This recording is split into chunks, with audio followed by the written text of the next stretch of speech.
दोस्तों, mutual fund में एक लमसम इन्वेस्टमेंट कितने साल में डबल कॉर्पस तैयार करके दे सकता है?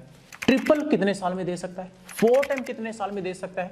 5 टाइम, 7 टाइम, 6 टाइम, यहां तक कि 10 टाइम्स कितने साल में बना करके दे सकता है? कितने साल में बना करके दे सकता है? चलिए एक छोटा सा कैलकुलेशन देखते हैं और समझते हैं। मात्र 4 लाख रुपए का एक लमसम अमाउंट समझने के लिए लेते हैं और देखते हैं कि कितने साल में डबल, ट्रिपल, 4 टाइम, 5 टाइम, यहां तक कि 10 टाइम्स बना करके दे सकता है। चलिए पूरा कैलकुलेशन देखते हैं और समझते हैं। तो कैलकुलेशन के लिए हमारा एक्सेल सीट रेडी है। आप यहां पर देख सकते हैं कि लमसम अमाउंट हमने 4 लाख रुपीज लिया हुआ है। रिटर्न हम मिनिमम 14% लेकर के चलेंगे। मिलने के लिए ज्यादा भी मिल सकता है, कम भी मिल सकता है। हो सकता है कई लोगों को ऐतराज हो 14% रिटर्न पे, क्योंकि आज के डेट में कहेंगे कि भाई 4% मिलना बड़ा मुश्किल है, 14 कहां से मिल जाएगा। तो इसका प्रूफ भी हम आगे देखेंगे। ड्यूरेशन हमें देखना है कि भाई कितने साल में डबल, ट्रिपल, 4 टाइम, 5 टाइम हो सकता है, तो वो हम आगे देखेंगे। इन्फ्लेशन हम 5% लेकर के चलेंगे ईयरली और देखेंगे कि कितने साल में इन्फ्लेशन कितना गुना बढ़ता है और इन्फ्लेशन एडजस्टमेंट करने के बाद हमारा फ्यूचर वैल्यू क्या रहने वाला है। पहले साल का कैलकुलेशन देखते हैं तो 4 लाख रुपए का एक lump sum investment equity mutual fund में किया गया। रिटर्न बनता है पहले साल 56,000 रुपए का, यानी कि एक साल का रिटर्न 56,000 रुपए बन गया।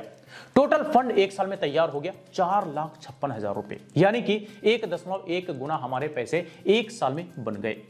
लेकिन इन्फ्लेशन एडजस्टमेंट करने के बाद वैल्यू देखेंगे एक साल बाद तो 4,34,286 रुपए रह जाता है, यानी कि 1.05 गुना महंगाई एक साल में बढ़ गया।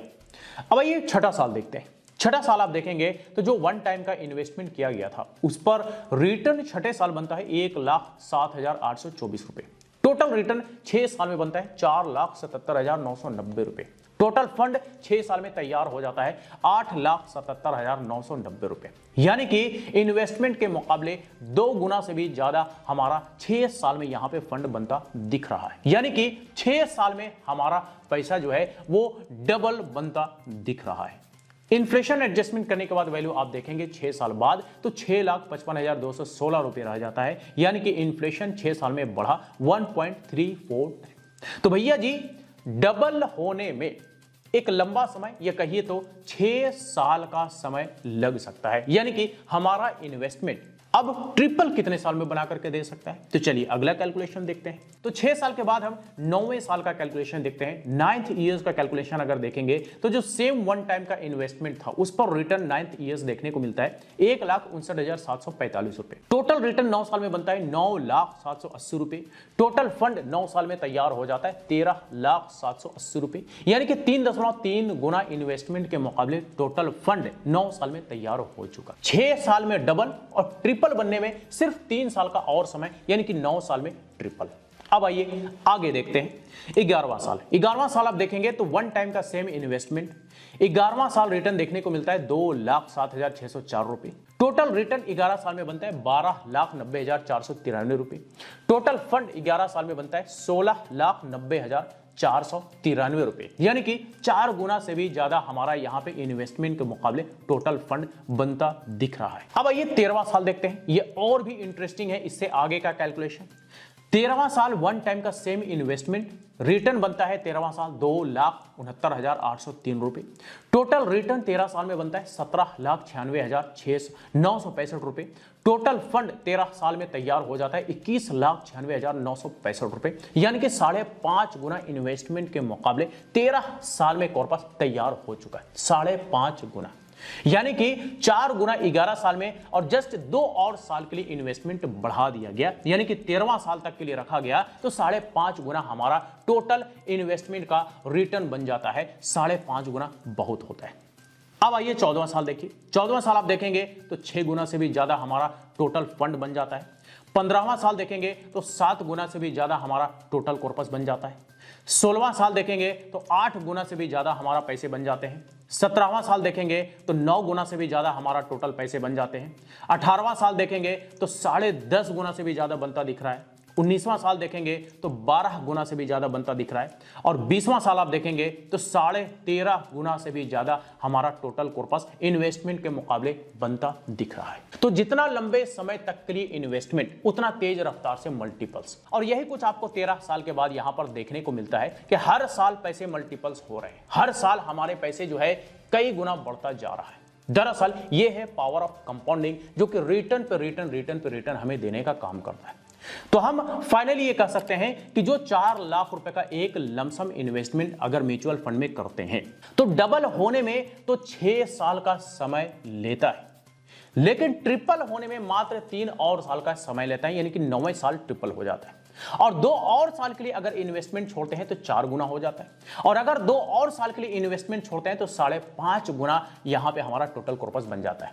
और इसके बाद अगर इन्वेस्टमेंट आप छोड़ ही देते हैं 20 साल तक, तो समझिए कि हर साल आपके पैसे मल्टीपल्स हो रहे होते, हर साल आपके पैसे कई गुना बन रहा होता है। जैसे कि आपने यहां पे देखा कि 13वां साल 5.5 गुना आपका बनता है, तो 20वें साल 13.5 गुना से भी ज्यादा टोटल कॉर्पस यहां पे बन जाता है इन्वेस्टमेंट के मुकाबले। ठीक है, तो ये तो हमने यहां पर देख लिया कि एक छोटा सा लमसम इन्वेस्टमेंट लॉन्ग टर्म में कितना गुना पैसे बना करके दे सकता है। तो अगर 20 साल के लिए इन्वेस्टमेंट किया जाए तो भाई 20 साल में 13.5 गुना से भी ज्यादा हमारा टोटल कॉर्पस बना करके दे सकता है, अगर एवरेज 14% का रिटर्न एनुअली मिलता रहा तो। अगर 14% से ज्यादा का रिटर्न मिल जाए तब तो समझिए कि 20 साल में आपका जो टोटल कॉर्पस है वो और भी ज्यादा बन सकता है। और अगर एवरेज रिटर्न 14% से कम मिल जाए तो फिर 20 साल में आपका ये जो टोटल कॉर्पस यहां पे दिख रहा है, हो सकता है ये और भी कम हो जाए, क्योंकि रिटर्न कम होगा तो जाहिर सी बात है टोटल कॉर्पस भी कम ही बनेगा। तो सारा कुछ रिटर्न पे ही डिपेंड करेगा।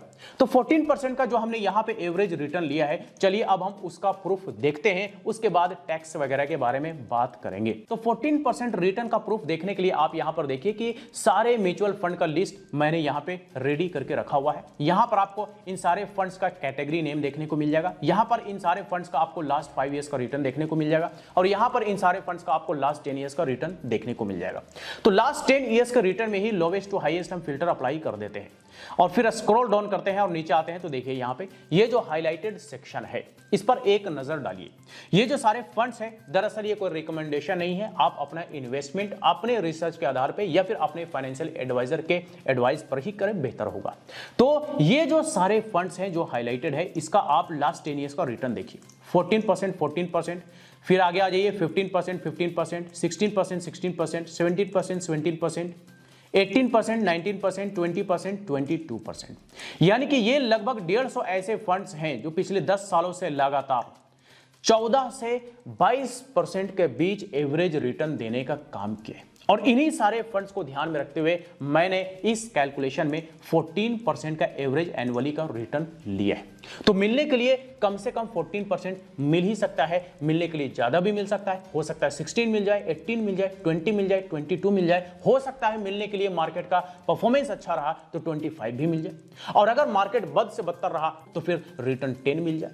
तो मिलने के लिए कुछ भी मिल सकता है, लेकिन 14% का अगर हम रिटर्न लेकर के चलते हैं तो 20 साल में हमारा टोटल कॉर्पस लगभग 55 लाख रुपए का तैयार हो सकता है, यानी कि 13.5 गुना से भी ज्यादा हमारा इन्वेस्टमेंट के मुकाबले टोटल कॉर्पस बन सकता है। तो ये तो हमने कैलकुलेशन देखा और समझा कि कितना गुना कितने साल में बन सकता है। अब ये जो हमारा टोटल फंड 20 साल में तैयार होता है लगभग 55 लाख रुपए, ये हमारा इन हैंड अमाउंट नहीं होता, बल्कि इसमें से जो है हमें टैक्स वगैरह भी देना पड़ता है। अब टैक्स जो देना होता है वो टोटल फंड में से नहीं देना होता है, तो टैक्स किस में से देना होता है ये भी आप समझ लीजिए। तो ये समझने के लिए हम पहले यहां पे एक छोटा सा कैलकुलेशन देखेंगे। कैलकुलेशन में हम लेते हैं total profit amount. Total profit amount मतलब कि total investment plus total return दोनों मिला करके टोटल कॉर्पस बनता है, टोटल फंड बनता है। तो ये टोटल फंड अमाउंट हमने यहां पे ले लिया है। अब इसमें से हम जो है टोटल इन्वेस्टमेंट अमाउंट जो है वो माइनस कर देंगे। ठीक है, तो इन्वेस्टमेंट अमाउंट हमारा क्या है?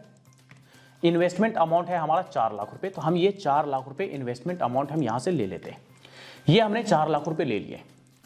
अब हम टोटल प्रॉफिट में से इन्वेस्टमेंट अमाउंट माइनस करेंगे, तो हमारा यहां पे माइनस होने के बाद जो अमाउंट बनेगा, दरअसल ये अमाउंट हमारा बनेगा टोटल रिटर्न अमाउंट। हम इसे कैपिटल गेन भी कह सकते हैं, हम इसे प्रॉफिट भी कह सकते हैं, ठीक है, और हम इसे रिटर्न भी कह सकते हैं।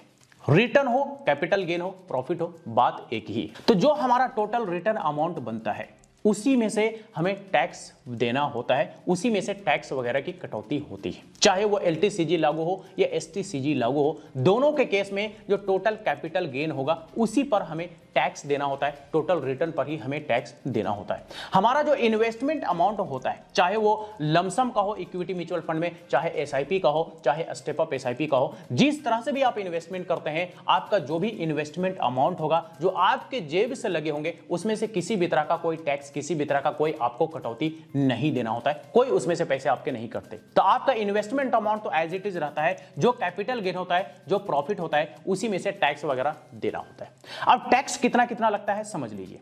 देखिए, अगर हम कोई शॉर्ट टर्म के लिए इन्वेस्टमेंट करते हैं और कोई कैपिटल गेन होता है, यानी कि एक साल के अंदर अंदर हमने इन्वेस्टमेंट करके रिडीम कर लिया और कोई प्रॉफिट बना, कैपिटल गेन हुआ, तो उस पर हमें 20% का कैपिटल गेन पर हमें देना पड़ता है एसटीसीजी टैक्स।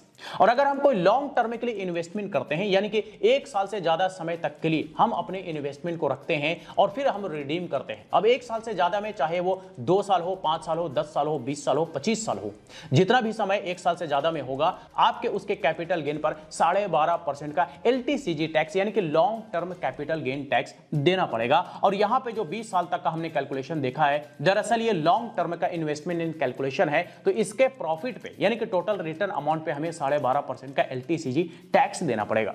एलटीसीजी पर गवर्नमेंट हमें एक बेनिफिट भी देती है जो कि होता है टैक्स में एग्जेम्पशन।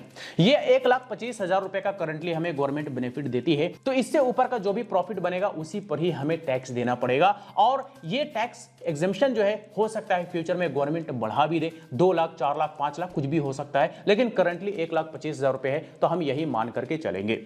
इसके अलावा मामूली सा हर एक फंड का एक्सपेंस रेशियो भी होता है, आपको एक्सपेंस रेशियो भी देना पड़ता है। इसके अलावा कई सारे फंड्स में एग्जिट लोड भी देना पड़ता है, कई सारे फंड्स में नहीं देना पड़ता है। तो ये सारा डिटेल्स आप अपने फंड के डिस्क्रिप्शन में जाकर के चेक कर सकते हैं कि क्या क्या खर्चे हैं और कितना कितना खर्चा है। तो दोस्तों, ये हमने यहाँ पे एक छोटा सा लमसम इन्वेस्टमेंट का कैलकुलेशन देखा और ये समझा कि कितने साल में डबल, ट्रिपल, 4 टाइम, 5 टाइम, यहां तक कि 10 टाइम और 13 टाइम कितने साल में बन सकता है। ये हमने यहां पे कैलकुलेशन में देखा और समझा कि लगभग 20 साल में हमारा एक लमसम इन्वेस्टमेंट 13.5 गुना से भी ज्यादा टोटल फंड तैयार करके दे सकता है, यानी कि टोटल कॉर्पस तैयार करके दे सकता है। तो दरअसल ये है पावर ऑफ म्यूचुअल फंड, जिसका बेनिफिट हमें लॉन्ग टर्म में देखने को मिलता है, जैसे कि हमने यहां पे कैलकुलेशन में देखा भी और समझा भी। तो चलिए, आज तक के लिए इतना ही। इससे रिलेटेड अगर फिर भी कोई सवाल हो, क्वेरी हो, तो आप हमें कमेंट करके पूछ सकते हैं। फिर मुलाकात होती है किसी नई वीडियो के साथ, तब तक के लिए बाय बाय।